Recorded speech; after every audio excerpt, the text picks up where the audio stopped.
اللهم صل وسلم على سيدنا محمد وعلى ال سيدنا محمد. ازيكم يا احلى اخوات واحلى متابعين في الدنيا؟ زي ما انتم شايفين بقى كده احنا حضرنا الغدا بتاعنا النهارده، رز بصياديه والسمك المقلي والسلطه بتاعتنا الجميله دي، علشان ايه؟ ان احنا نتغدى ونطلع على البحر باذن الله. زي ما انتم عارفين كل حبايبي واخواتي اللي متابعيني، ام بسنت وعيالها عندي، فهنتغدى بقى. محمد لسه جاي ابنها وايه، ونروح نوريه البحر. اول مره يجي هنا واول مره يروح البحر معانا، فحبينا ان احنا نعمل غدا سهل وبسيط كده، ايه ان احنا ما نغيبش في الوقت. فعملنا السمك المقلي زي ما انتم شايفين كده، ورز ايه، ابو بصل بتاعنا او صياديه زي ما انتم بتقولوا.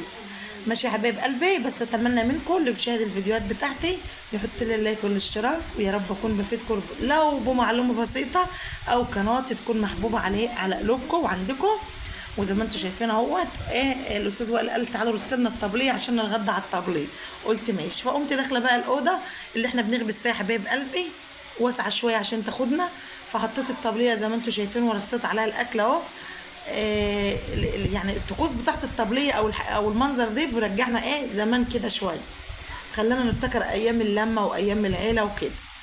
خلاص، المهم حاجه اللي يشاهد الفيديو. شوفوا بقى معانا النهارده الضيف الجديد ده اهو، محمد ابو احمد ابن ام بسام اخو الاستاذ مالك. دي مالك يا فندم. زي ما انتم شايفين اهو، محمد بقى جاي يصيف، فحبينا نوريه لكم. مش اتكلم يا محمد؟ اتكلم وقول اي حاجه. لا اله الا الله، قول اي حاجه. ازيكم عاملين ايه؟ كمان قول كمان شويه، قول اي حاجه. الصلاه والسلام. النهارده يوم حلو، يوم اشتراك كده، واللي ليه الحاجه يعمل لها لايك واشتراك. ام بسام تحت الحفظه يا ولاد، شكلنا نفتح قناه ام بسام.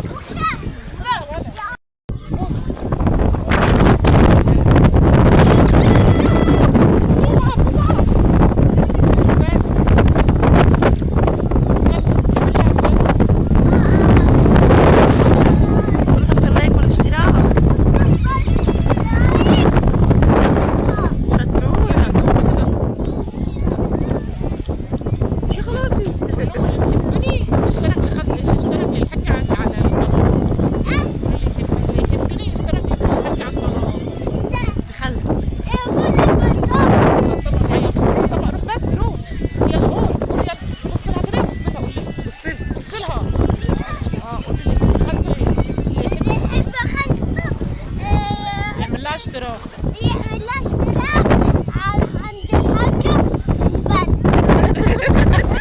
عند الحاجة في البلد. عم يلا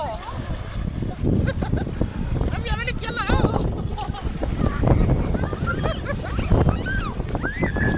اشرف هيموت محمد يلا.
شاطر، نوديك القناط. يلا عم يلا.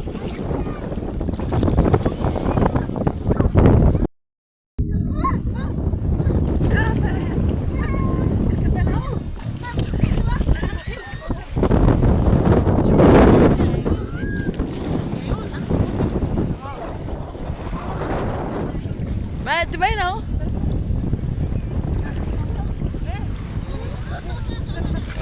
اه